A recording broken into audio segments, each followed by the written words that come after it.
welcome to Breion's Diary, where we talk about life. We are healing, growing, building our confidence and self-esteem. I just came back from the gym, so please excuse me. So, I watched this video by Jerry Flowers called Why Are You Hard on Yourself? And in that video, he made a few statements, and this really made me look at myself because those statements tore me apart. Like, they ripped me to shreds. So I talked about core values before, but in the video he talked about your core beliefs. So I'm actually going to link the video down in the description box. It's a really good watch, please watch it. So after watching the video, I had to ask myself, what are my core beliefs? And two statements he made were, you are only bothered by what others think of you because you don't have core beliefs. And you only doubt yourself when you don't have core beliefs. So I do want to say this, this other point as well that he made, and he said to not meditate on projected thoughts. And projected thoughts, which are thoughts that are not yours. So basically the projections that others place on you. So when you have core beliefs, you can admire others without questioning yourself, right? So that's that comparison. When he said all of that, I was like, I don't think I know what my core beliefs are. And I say that because I did care what others think, and I did accept projected thoughts as my own. And that caused me to create multiple identities of myself. So with that being said, I'm kind of glad that I kind of experienced abandonment and rejection because I can determine my own core values and my own beliefs. And during my time of isolation and being to myself, I was able to determine that. Well, I believe that having core beliefs and standing in that can build your confidence because those core beliefs come from seeing yourself the way that God sees you. And who can tell you who you are when God tells you who you are?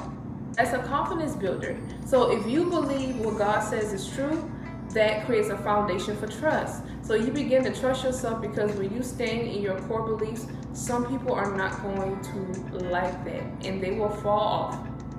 You then put yourself in a safe zone and a place to guard your own heart to where you will probably not be put in so many positions where you're getting your feelings hurt or brokenhearted by others or yourself. For example, you could have people that always tell you that you don't know how to dress.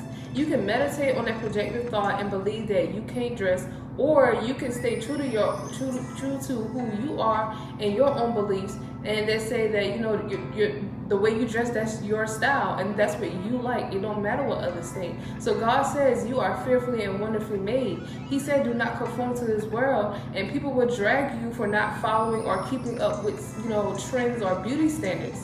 Like, why would you want to look like everybody else anyways?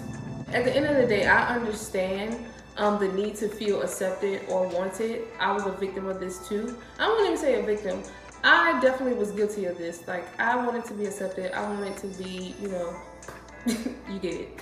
And it's a lot of times, a lot of people will do what's trending now, but back then it wasn't accepted, but then it's kind of like now it's a trend that is accepted. And it's kind of like, it's not that people need credit for that or whatever, but it's like, it shows like, do what you want, do what you want to do, because it may not be okay then, but because it's a trend now, it's okay. So it's like, do what you want anyways, you get what I'm saying?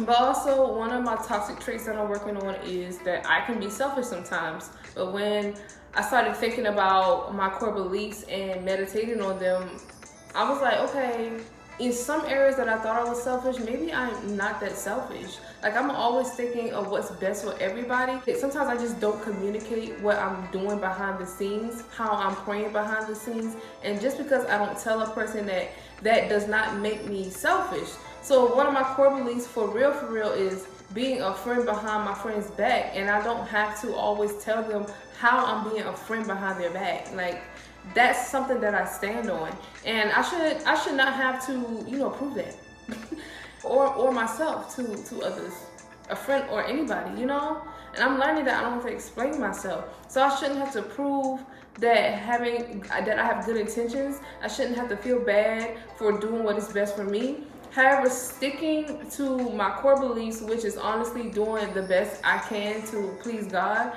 I'm human. I make mistakes. I'm allowed to make mistakes because I'm not perfect. And literally just now understanding this because I was beating myself up to a pulp for making mistakes. I used to beat myself up to a pulp for making mistakes.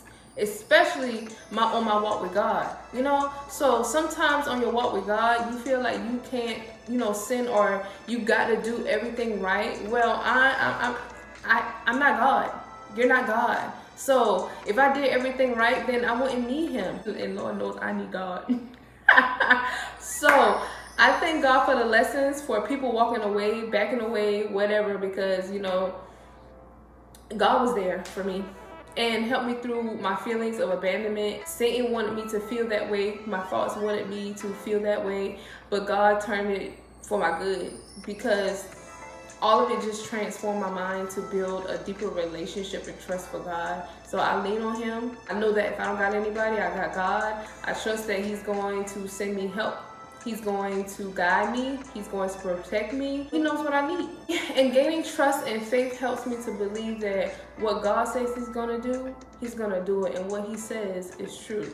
And if God told me that I'm soaring like an eagle, I have the heart of a lion, he's rising me like the phoenix and transforming me like a butterfly, then I am those things, and I'm going to be confident in that too, and not the projected thoughts, you know. So remember, healing isn't linear, it is a journey, and here at Breion's Diary, we are healing together. I will see y'all next week. I love you so much. Bye.